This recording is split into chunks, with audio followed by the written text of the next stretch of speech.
And so I'm just going to give that personal experience because I think it's interesting context. So I took a year off, as many of you know, in between my sophomore and junior years. And during that year, I got into meditation. And one night, I may have even mentioned this in class, but one night, this girl that I had a crush on didn't text me back. And I was like, does she like me? Does she not like me? And I had this crazy anxious knot in my stomach. And it sucked. And then I was like, you know, I've been meditating on emotional body sensation. Let's try to meditate right now.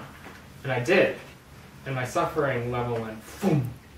It was just like completely manageable. It's like, I'm having this feeling in my body. This body sensation is not all of my awareness. It's just a part of my awareness. It's not everything.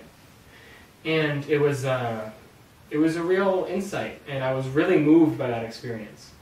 And, you know, in the months after that, I had this feeling that the reason, I hadn't been meditating for that long at that point either. And I had a feeling that the reason that I had had such a powerful experience, such a reduction in suffering during an emotional experience, was because of the way in which I had been taught.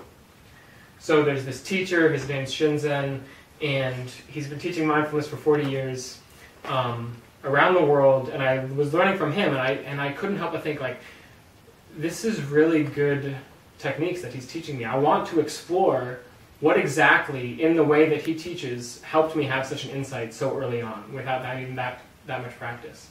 And so that started a really long thought process that literally continued. That was in 2012, 2 years ago. And I've been thinking about, okay, what would I play with in an experiment to isolate what was most helpful in terms of how I learned to meditate. And I played with all sorts of ideas, many, many permutations. One idea, for example, was like, maybe it was the fact that he emphasizes being spatially aware of your sensory experiences, which is something that I've mentioned in some of our things, like where is the sound in space, right?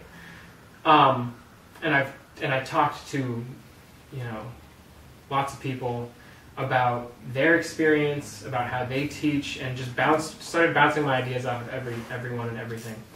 And what I finally came to at the last fall was the following. Okay, I'm going to teach different groups of people different kinds of meditation. And in a way, the emphasis, because I was having trouble finding something that I really thought would make a difference, what I decided to do was kind of just like make a difference and then just be open. So that's actually one point that I want to make clear to you all, is the majority of what I was exploring, both of these semesters, was mainly exploratory. I didn't even care about any hypothesis that I had. I was teaching different curriculums and I was just totally open to what people said. And so that's that. But one thing that I settled on in the fall was variety. Okay, like, is it important to meditate upon a variety of sensory experiences? Because I knew that was one thing that was relatively unique about Shinzen in the way that he teaches. A lot of meditation teachers work with just a few forms of sensory experience, whether that's body sensation or breath, etc. The way that Shinzen teaches, he gives you all the options and says you can meditate on everything from emotional body sensation to mental image to physical sound, and it's all up to you, and you do whatever feels right for you. And to me, that seemed like, okay, maybe that's really important, and maybe that's the reason. And so from that, the experiment that I did in the fall was I had two groups. One group of meditators learned to work with the breath. The other group of meditators learned to work with the full grid, which is a lot of different kinds of sensory experience. It's everything from emotional body sensation to physical sound, self and world, to put it in the terms that a lot of us are actually pretty familiar with. And that was really interesting. And so, you know, the results that I got from that were the following. several people from the full grid class reported transcending intense emotional experience, and no one from the breath class reported that.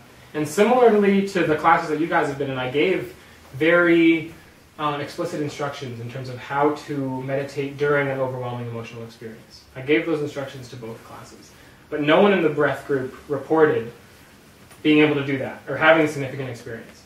Yet a number of people, like probably 3 or 4 people from the full grid class, came to me just like out of class and said, like, Toby, I was sitting in the car and I was overwhelmed, and all of a sudden I realized that, and then all of a sudden I meditated on my emotional body, and it was like, boom, and I was like, oh, this is cool, this is exactly what I'm looking for.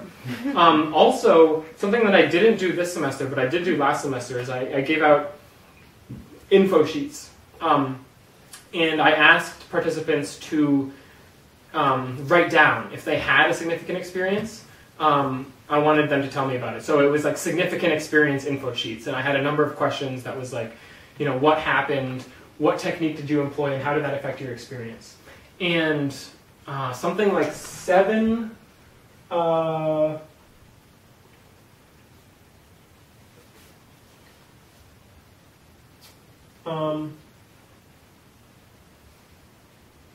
okay, yeah, I don't remember the exact numbers, but I got a lot more info sheets from the full grade class than the breath class. So, you know, I'm painting with a broad brush, but those are some of the things that I noticed after the first semester. And so, as you can imagine, I kind of thought that I had proven my hypothesis. I was like, or I was at least feeling more confident about that. And I was like, I think working with a variety of sensory experiences in class, in a formal setting, really does help you deal with negative emotional experiences and also integrate it into your life. Oh yes, that's actually one of the things I forgot to mention just now. During my informal, out-of-class interactions with the people from the full grade class, there was lots of people expressing that they were practicing right now. Like, I can't forget this, Sasha, yeah, many of you know Sasha. I was at a concert and he just like ran up to me and he was like, I'm about to hear out so hard. And I was like, yeah, fuck yeah. It's just like a number of interactions like that was like, it seemed as though the full grade group had a much easier time translating what we were doing in class into their daily lives on a regular basis. So that's that. But, hey, I was just talking about you. So, but I still, one thing kind of bugged me still at the end of the first semester.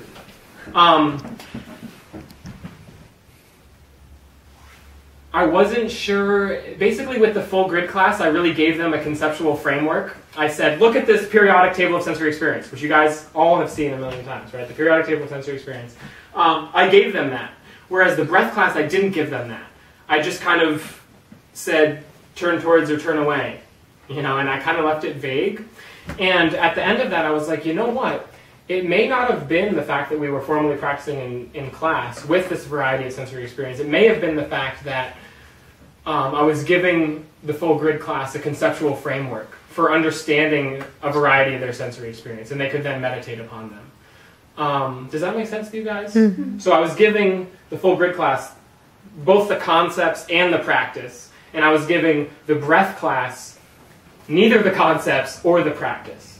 And so this nagging voice in my mind was like, you don't know if it's the concepts or if it's the practice. There's 2 variables going on. And so this semester, I decided to make the experiment a way tighter in a number of different ways. And I figured that if I got results this semester, it would be pretty legit because I really made it hard for myself to get results. Okay? And so this is what I finally decided on. This is the second semester setup. Instead of 2 groups, there would be 3 groups of meditators. And that's partially because there was such overwhelming interest, which I can thank you all guys for. I had enough people to make 3 classes, so that was awesome. And so there was 3 groups.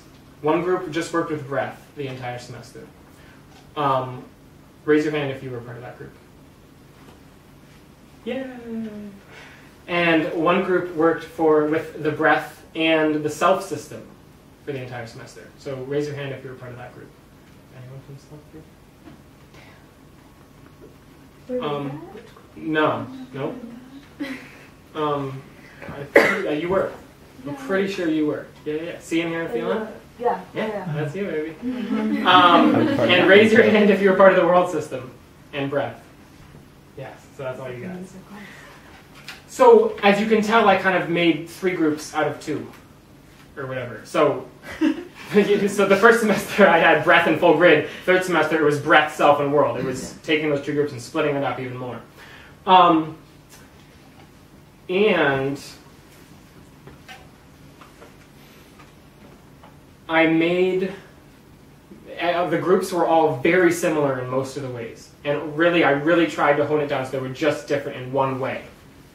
That one way was what they were getting formal practice in class meditating upon. That was the only thing that I was varying between the classes. And you guys can attest to this, right? What is mindfulness? 3 skills. Concentration power. Concentration power. Clarity. Sensory clarity, and Equanimity. everyone's favorite, equanimity. You guys all got that definition of what mindfulness is. Why do you practice mindfulness? 3 reasons. Decrease suffering. Be kind. Be kind. And Create more fulfillment. yes, exactly. So everyone got the same reasons to practice mindfulness. And you all got the same exposure to the sensory grid, right? You all got this conceptual framework for mental talk, mental image, emotional body sensation, physical sight, physical sound, physical body sensation. And I was very clear about introducing and defining all of those terms for everyone in all 3 groups. So everyone got the conceptual framework for a sensory experience. And you all got the same instructions for how to practice in daily life, which was go with what's relevant, right? And you all got the same instructions for how to practice during an emotionally overwhelming experience, which was turn towards or turn away, right? And what was hard for me to do first semester with the breath group is explain turn towards away without giving them the sensory periodic table. But this semester I just gave everyone the sensory periodic table and then said, okay, can you understand turn towards and turn away? And I think most people did. So you can see how the independent variable, what varied between the 3 groups, was what you were getting practice with in class, formally meditating upon. But everyone got the same conceptual framework. And so I made it, can you see how I made it a little tighter than the experiment I did first semester because everyone got the same conceptual framework? Yeah. I'll try that one. Does anyone get that? I think it's pretty cool. It took me like fucking months to figure that out. So please appreciate it. Okay, cool.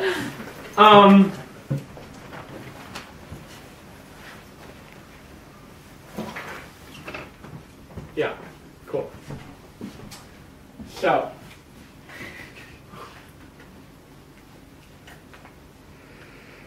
here's what I found. But before I say that, I'm going to say my hypotheses, right? And this will be really cool. So again, I did not, even second semester, I was mostly just exploring and having fun. I didn't even care that much about these hypotheses I'm about to tell you. These hypotheses were like in the back of my mind, but this stuff is confusing and hard. So and most of my energy was just totally open to whatever students would say and kind of just being more exploratory. Which, by the way, I think a lot more scientists should be. I don't think we should be as wedded to hypotheses as we are in general. So most of my interest in this study was just being open to what you guys had to say. And I'll actually reveal some stuff that came out of that at the end. But just to structure it a little bit, I did have these hypotheses in mind, which will make sense if you understood what I did first semester and if you understand a lot of your experience. So I don't even think I'm going to write it out. I think I'm just going to... You guys want me to write it out? People visual? I'll write it out a little bit. Okay. There's 3 groups. Breath, self, and world, right?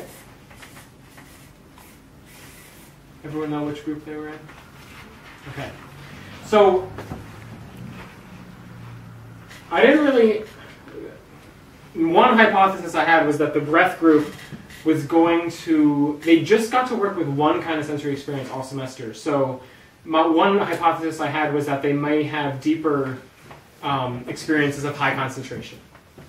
And that might make some intuitive sense, right? If you just work with one experience, you may really get familiar with it, gain more sensory clarity, taste concentration a little more than if you practice working with a number of kinds of sensory experiences like the other group, right? That's one hypothesis I had. The second hypothesis, so how can I represent that? Deep.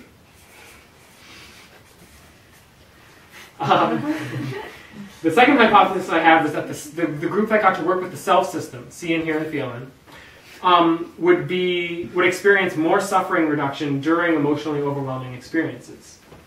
And you can kind of intuitively see why I might think that, because the self is where the overwhelming experiences happen, right? Emotions are not part of the world, they're part of the self system. And so one idea I had was, okay, if you get used to focusing and keeping track and to quantumizing and clarifying mental images, emotional body sensation, then you're going to be, if we do that in class every week, then you may be better able to do that if that comes up during daily life. I'm just going to say emotion.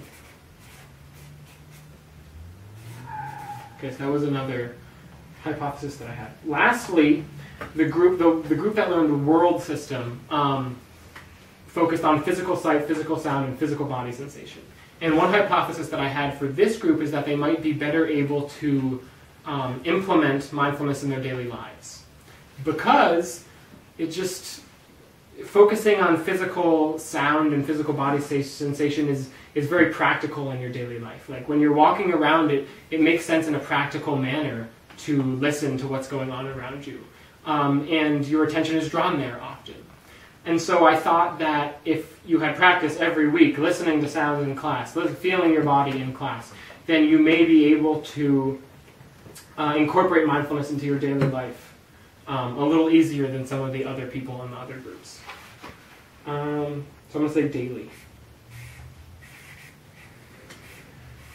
So again, I was never wedded to these hypotheses very much. This was just kind of, I was more interested, honestly, in just teaching these 3 different curriculums and just seeing what happens. If you think about it, it's very different kinds of practices.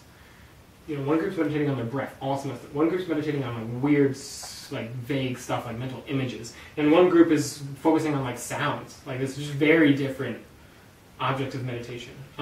So again, in a way, I was just like very open to see what experiences people had. But I did have these hypotheses in the back of my mind. And what happened, you may say? As you know, I did those questionnaires, and I'm not totally done analyzing that data, but as far as I can tell, no pattern emerged from the questionnaires, which honestly I think is very insightful for me as a possible future scientist. Like I'm not sure, when you're dealing with subjective first-person experience, I'm not sure questionnaires are helpful in gathering data. We can talk about this at the end, but I'm sure when I fill out a questionnaire, I don't really feel like I'm conveying much to the researcher in that. I'm going to be curious to ask you guys what you think. So, what it comes down to is the interviews that we had, right? And so, I'm just going to show you what I found. And again, this is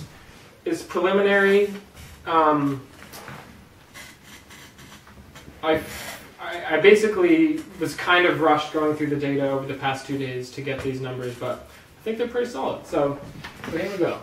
All right, so in terms of, okay, one thing that I looked for in the interviews was like, I didn't really focus on deep experiences because, I don't know why. Because remember, that was one of my hypotheses, deep experiences. I was mainly interested in, could you attain suffering reduction during emotionally overwhelming experiences, and how after you are practicing in your daily life?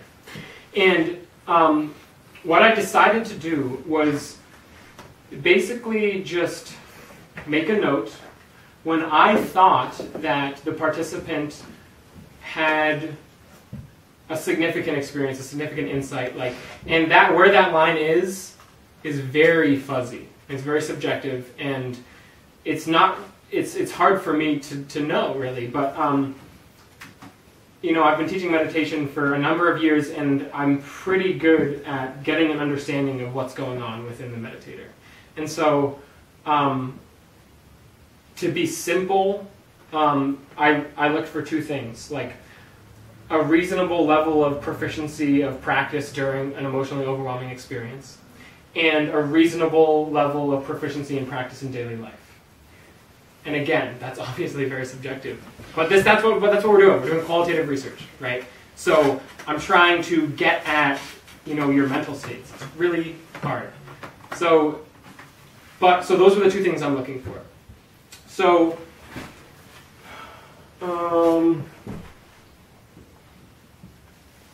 okay, in terms of number of participants that, as far as I could tell, had a significant suffering reduction during an emotional experience. In the breath group,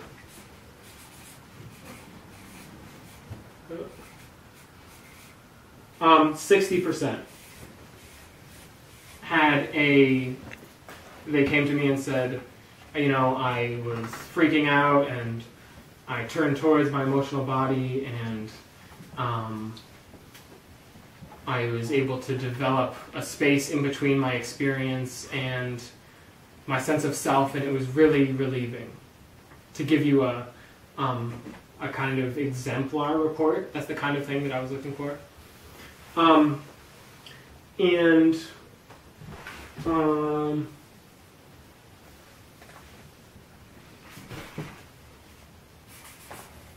The group that worked with physical body physical sensations, the world group, 71% reported, as far as I could tell, a significant reduction during an emotional experience. Lastly, the group that worked with self had 79%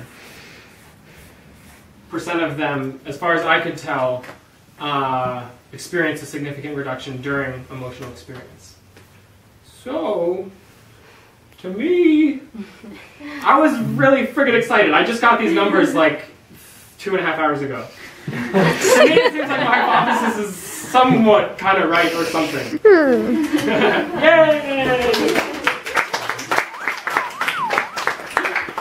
Fucking rad and cool. So yeah, I'll just give you the other numbers. Now, in terms of, are they able to implement mindfulness in their daily lives? At a certain, I don't even know how I define it within myself, but to me, if you guys conveyed to me that, like even just a few times, like you were able to tune into anything during your daily life, like that's all it really is. So, you know, a lot of these, I'm pretty lenient. Okay, so daily life. Proficiency at practice during daily life. The self group had 64% conveyed to me that they were able to attain a high level of practice during daily life.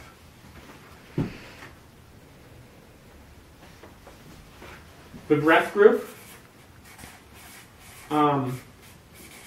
89% conveyed that they were able to practice deeply during daily life. And the world group, Like that W. 100%. To me, seemed like you were really able to sink your teeth into practicing in daily life. So again, my hypothesis seems to be supported by the interview data, which is really cool. Yeah. So that's just really friggin' cool. And like I said, a lot of what I was interested in doing this semester was just being open to whatever came up, and I didn't really care about these hypotheses. And I found these trends. Now, these trends I did not go into looking for. These just came out, okay? So,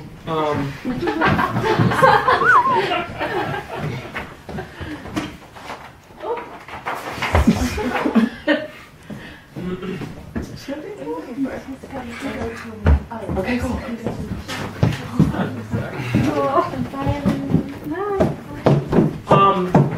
So these are just themes that people mentioned during the interviews.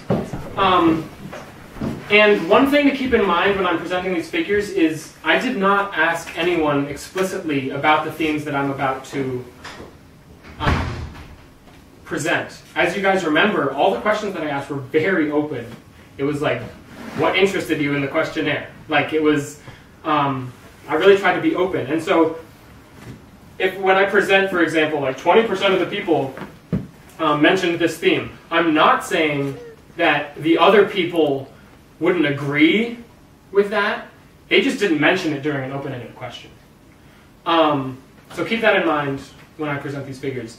And that's why this is kind of surprising to me. It's because these are all open-ended questions, and like a significant fraction of you guys mentioned really similar themes, which I thought was really interesting. Okay. Equanimity.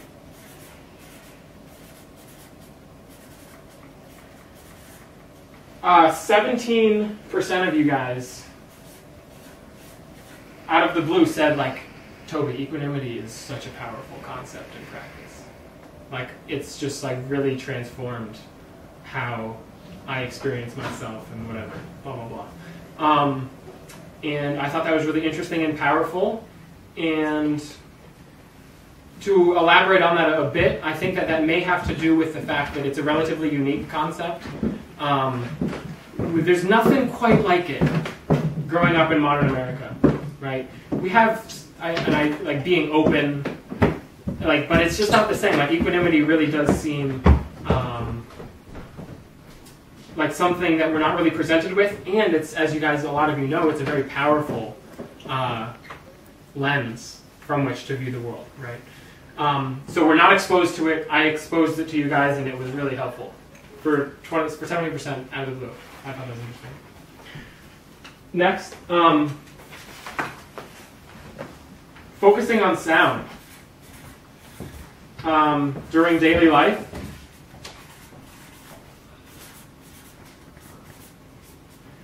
Um, 57% of you in your daily lives. And when I gave you guys instructions for daily life, I mentioned sound as an option, but I also mentioned thought process. I also mentioned mental images and stuff like that. And but for some reason, a lot of you gravitated towards sound. And my personal practice has definitely been similar. And so I think that's a lot of what I'm presenting here. This is like ideas for future research, right? So we maybe want to explore this in the future. It seems like sound is a really effective, cool thing to do in terms of practicing daily life. A lot of you just gravitated towards it naturally, as did I. Help with homework. Using the attentional skills that you can scoot through. Using the attentional skills that we developed in class to help you with your homework. 23% mentioned that out of the blue, which is significant. Again, these are open-ended questions. And, you know, obviously that's a function of the fact that we're all students and we have lots of homework to do and it requires concentration power. But I also just want to applaud you guys because it's It just, to me, conveyed that you guys were really trying to integrate it into all different parts of your life, which is hard to do. And yeah, so that might be something, another way in which we could explore in the future is applying meditation practice to a specific task that you want to get better at. Right? So if someone comes to you and says, I want to focus on my homework better, and you say, okay, let's do 2 months of meditation, and you're going to specifically focus on incorporating that practice into how you do your homework. That could be interesting. That could be an interesting experience for all people involved. Meditating while walking. 40% mentioned meditating while walking. And this is very similar to sound. Seems like it's a time where practicing daily life comes naturally. So that might be something to emphasize for me as a teacher in the future, like mention that as a suggestion for when and how to practice in daily life. And lastly, before bed. I think this is so cute. 17% of people said that they practice before they go to bed. Which is it's like almost a fifth. So like every fifth person said that they meditated before bed. So, and again, these are open-ended questions. So to me that means a lot of you guys gravitated towards that practice, and it's a reasonable time for a lot of people to engage in practice. So those are kind of things that came out of the blue. I was not looking for any of this, but listening through all the interviews, I couldn't help but notice these themes, which is part of the beauty of doing exploratory research, to not be wedded to your hypotheses that you might have. I got this interesting trends that then could then be the basis of future research. Almost, pretty much lastly, there's 2 funny quotes that I want to tell you guys. I'm just going to give them with no context.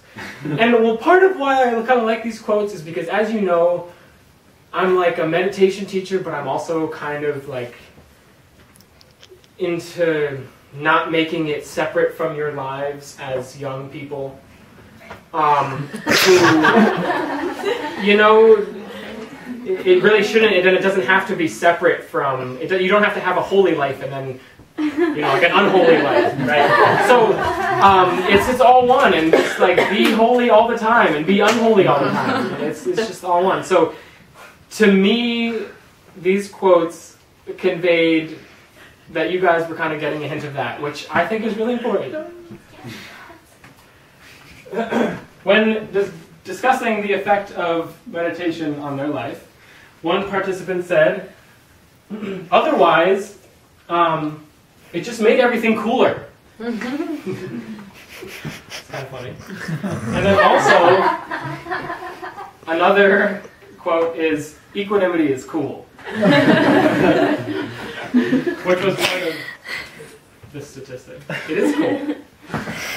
Very cool. So, thank you for using those terminologies. Cool is basically a cool adjective.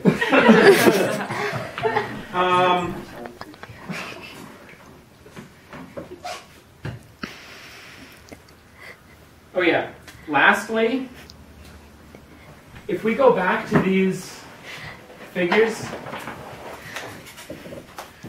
so you might say, okay, the formal practice really did make a difference. The people who got to work with the self got to suffering reduction more than the people who were just working with breath or with world.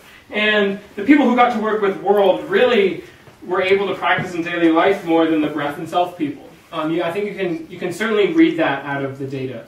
But I also want to push back and say that 60% is not insignificant, and 64% is not insignificant, 71%, like 89%, that's not insignificant. So to me, it's like, yes, we have first places, but these second and third places are damn close. And that is not the result of formal practice in a class with a teacher. What this is the result of is just getting the idea, just getting the concept of emotional body sensations exist. We're not going to practice with them in class, but Toby's telling me that they exist, and he says that you can meditate upon them. And just that idea, planting that seed into your minds, like 60% could use that during an emotionally overwhelming experience.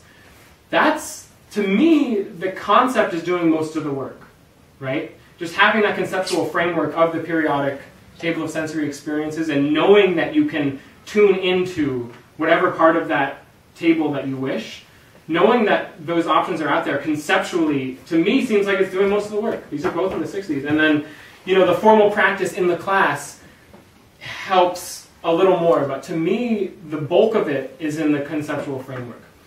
So I want to maybe do another experiment where this conceptual framework is an independent variable. One group gets the conceptual framework, the periodic table, one group doesn't. And I don't really know how that experiment might look, but to me that seems like a really key thing. And one of you guys saw that insight. And I'll read you a quote. So this is during the interview. This is what one of you guys said, okay? The structure that you had set up for the physical and emotional and the inner and the outer, that was a way of conceptualizing experiences that I already had, but just hadn't thought of in that way. I think the most impactful thing was the emotional body sensation. I had been doing it right up until you mentioned that, but just phrasing it that way was really helpful tool for labeling that. It's just another way to say it that made sense to me. I was able to really be better at observing emotions instead of indulging in them or stifling them. Being able to identify it helps break the cycle. So again, I think that quote really conveys how much the conceptual framework, just the idea of the self system, the idea of the emotional body sensation, can help you do a lot of the work in terms of reducing negative experiences. And I don't know, people that were in the world class, you remember when Alan, that one day, was like, just thinking that when you're having an overwhelming experience is just in the self column is like already a relief. So that's another example of how powerful a conceptual framework can be. And lastly, this is my last point, the feeling that I got from talking to all you guys, and one of the underlying